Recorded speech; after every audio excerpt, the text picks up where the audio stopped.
तब तक आपका रास्ता निकल। मैं समझ गया सतीश जी, कम से कम आपके आंदोलन की सफलता तो हुई है, कम से कम 10,000 करोड़ रुपए तो मिले हैं ना, छोटे को मिले जैसे भी मिले। संजय नायक जी आप कुछ बोल रहे थे, आप क्लोजिंग रिमार्क करिए। जी, मैं ये कह रहा था आशुतोष जी कि जब बुरे कामों में सफलता मिल जाती है तो व्यक्ति आदतन अपराधी बन जाता है, चाहे वो आतंकवाद हो चाहे आर्थिक जगत का आतंकवाद हो। तो ये आर्थिक जगत का आतंकवाद है, इसमें आतंकवादियों ने हमला करते करते कोर्ट कानून सरकार सिस्टम को खरीद लिया है और खरीदते खरीदते आज तक सफल होते आए। लेकिन भगवान की लाठी में आवाज नहीं होती है, तो अब वो चारों तरफ से लाठी पड़ रही है इनके ऊपर और इनकी सारी कलई खुल रही है। आज आप ये देख लीजिए कि इन्होंने अपूत संपत्तियां अपने अपने परिवार के नाम पे, अपने रिश्तेदारों के नाम पे गरीब निवेशकों के पैसे को हड़प कर और सहारा की संपत्तियों को बेचकर और अपने निजी उपयोग में परिवार के नाम पे ऐशो आराम में खर्च किया है। तो क्या उन गरीब निवेशकों की बद्दुआएं या जो निवेशक भुगतान मांगते मांगते चले गए, दुनिया से ऊपर चले गए छोड़ के, क्या उनकी बद्दुआएं इन सहारा उच्च प्रबंधन के मैनेजमेंट को नहीं लगेंगी? क्या उनके बच्चे सुखी रह सकते हैं, उनके परिवार सुखी रह सकते हैं? ये प्रश्न हमारा उच्च प्रबंधन से है और इस पे मंथन जरूर करिए। माननीय उच्च प्रबंधन जी, आपको 2 रोटी ही चाहिए सुबह शाम की, इसके अलावा आपको कुछ नहीं चाहिए। और अगर आपने गरीब निवेशकों का पैसा संजय जी ये सुनिए कि आज अगर बड़े बड़े लोग जेल में हैं और उनको बेल नहीं मिल रहा है, जेल में है बेल नहीं मिल रहा है और अदालत देख रही है कि इन्होंने कितना गंभीर संगीन अपराध किया है, तो अब ये कोशिश कर रहे थे आई वॉश करने की। लेकिन बहुत सारे लोग कह रहे थे अरे सरकार चोर है, सरकार चोर है, सरकार के खिलाफ एजेंडा चला रहे थे। आज कम से कम सरकार ने ये तो किया ना भाई, नंबर भी जारी हो रही है, जेल में डाल भी रहे हैं, गिरफ्तारी भी हो रही है। भले ही आप ठीक है आपके आंदोलन के बाद हुआ हो, लेकिन आप अभी संजय जी ने कहा ना कि भाई सरकार चाहती है, लेकिन सहारा ने ऐसा गोलमोल कर दिया इस पूरे सिस्टम में कि वो ढूंढ करके असली आदमी को पैसा दे ही नहीं पा रहे हैं।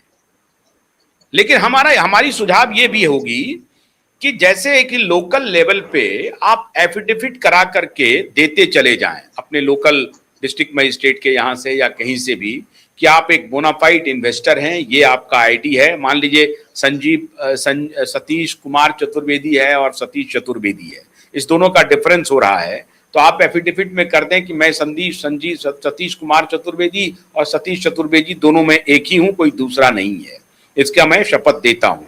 ऐसा करके भी अगर शपथ पत्र भी देना शुरू करें और इस नंबर पे संपर्क करें, और अब तो दफ्तर खुल रहा है सीआरसी का अलग अलग सिटीज में, तो वहां पर दे करके ये हो जाएगा। लेकिन ये प्रक्रिया बहुत बड़ी होगी क्योंकि निवेशक बड़े हैं, बड़े निवेश जो लोग हैं उनकी संख्या आशुतोष जी, एक डेलीगेशन माननीय सहकारिता मंत्री से मिलने का प्रयास करे, उसमें सहारा के कर्मचारी भी हो, सहारा के एजेंट भी हो और सहारा के निवेशक भी हो। एक डेलीगेशन माननीय अमित शाह जी से मिलने का प्रयास करे किसी भी माध्यम से, और उनको ये सारी चीजों से अवगत कराए कि साहब आपने पोर्टल बनाया, हम आपके आभारी हैं, आपने गरीब निवेशकों के बारे में सोचा है, लेकिन इसमें कुछ विसंगतियां हैं माननीय महोदय जी। अगर इन पे और विचार कर लिया जाए तो शायद ज्यादा लोगों को लाभ होगा और ये पूरे भारतवर्ष के निवेशकों के लिए फायदेमंद साबित होगा। जब हम इस तरीके से एक मार्मिक उनसे मुलाकात करते हैं, उनको पोर्टल की विसंगतियों के बारे में अवगत कराते हैं, तो शायद हो सकता है कि कुछ ठोस परिणाम निकले। तो ये इस तरफ भी एक प्रयास करना चाहिए। मैं सरकार की चापलूसी नहीं कर रहा हूं, न सहारा की चापलूसी कर रहा हूं, न किसी संगठन की। मानना पड़ेगा आपको। देखिए नायक जी, सरकार बढ़िया काम कर रही है, सरकार अपराधियों को गिरफ्तार कर रही है, सरकार लोगों का पैसा लौटाने के लिए प्रयास कर रही है, सरकार ने 10,000 करोड़ के आसपास लौटा दिए हैं और जो पैसे हैं उसके भी लौटाने की पूरी प्रक्रिया हो रही है। लेकिन पैसे की मात्रा इतनी अधिक है और निवेशकों की संख्या इतनी अधिक है कि उसमें वक्त तो लगेगा। आप ठीक कह रहे हैं कि एक डेलीगेशन मिले और त्वरित प्रभाव से अलग अलग डिस्ट्रिक्ट में सीआरसी के दफ्तर खोले जाएं और लोकल लेवल पे फटाफट एफिडेविट या जैसे भी हो करके इसको निपटारा किया जाए और एक टाइम बाउंड तरीके से कि भाई इतने इतने दिन में ये हो जाएगा समस्या का समाधान। लेकिन अभी तो क्लेमेंट आ गए हैं साहब हजारों करोड़ के, तो वो 1000 करोड़ का इंतजाम तो सरकार को करना पड़ेगा ना। अब वो जमीन में यही अड़ंगा लगा रहे हैं। ये एक महत्वपूर्ण विषय है, लेकिन फिर भी ये जो नंबर है, इस नंबर पे फोन करके आप अपनी बात कह सकते हैं, जो कि पोर्टल पर जिनका क्लेम रिजेक्ट हुआ था। ये एक अच्छी बात है कि आज सरकार ने इस नंबर की घोषणा की है, तो पहले इससे आगे बढ़िए। और बाकी जो संजय नायक जी कह रहे हैं कि डेलीगेशन की बात, तो मैं भी सहकारिता मंत्री और देश के गृह मंत्री से आग्रह कर रहा हूं कि आप सहारा के निवेशकों से मुलाकात कीजिए, एम्प्लॉय से भी मुलाकात कीजिए और कंपनी प्रबंधन के लोगों को भी बुलाइए, उनको भी बुलाइए। और अगर वो गलती स्वीकार कर लेते हैं, वो कहते हैं कि हाँ हमसे गलती हो गई है, इसको दुरुस्त किया जाए, और उसके लिए सजा अगर आप देंगे तो सजा से तो सब लोग मर ही जाएंगे, लेकिन दुरुस्त करके निवेशकों का पैसा लौटाया जा सकता है, तो उनको भी बुलाया जाए। बहुत बहुत शुक्रिया आप दोनों का। सतीश, आप कुछ बोल रहे हैं सतीश जी? हाँ बोलिए। मैं जी चाह रहा हूं आपके मंच के माध्यम से संजय नायक जी ने अपना जो प्रस्ताव रखा अति उत्तम है।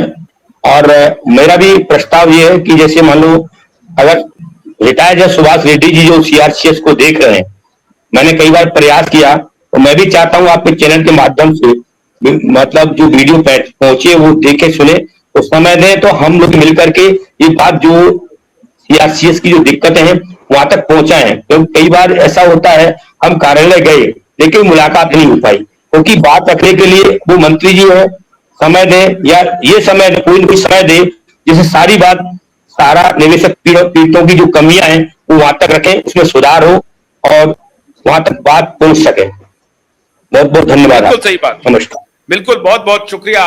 बिल्कुल, बहुत बहुत शुक्रिया आप दोनों का। ये नंबर में दोबारा जो आपके स्क्रीन पर लगातार था, उम्मीद करते हैं कि आपने इस नंबर को पढ़ लिया होगा, देख लिया होगा, और आप आने वाले दिनों में आप इस नंबर से संपर्क कर सकते हैं। आज ही सरकार ने जारी किया है, तो पोर्टल पे जो भी आपका क्लेम है उसके बारे में आप जानकारी ले सकते हैं, क्यों नहीं मिला, कहाँ अटका हुआ है, क्या परेशानी है, ये सब मिल जाएगा। बाकी मैं सरकार से भी अनुरोध करता हूँ, कंपनी से फिर मैं अनुरोध कर रहा हूँ कि आप बाहर आकर के हिम्मत दिखा करके सरकार से संपर्क कीजिए और कोशिश कीजिए कि निवेशकों का पैसा कैसे लौटे और आपकी कंपनी फिर दोबारा कैसे खड़ी हो, इस पर भी विचार कीजिए। बहुत बहुत शुक्रिया, नमस्कार।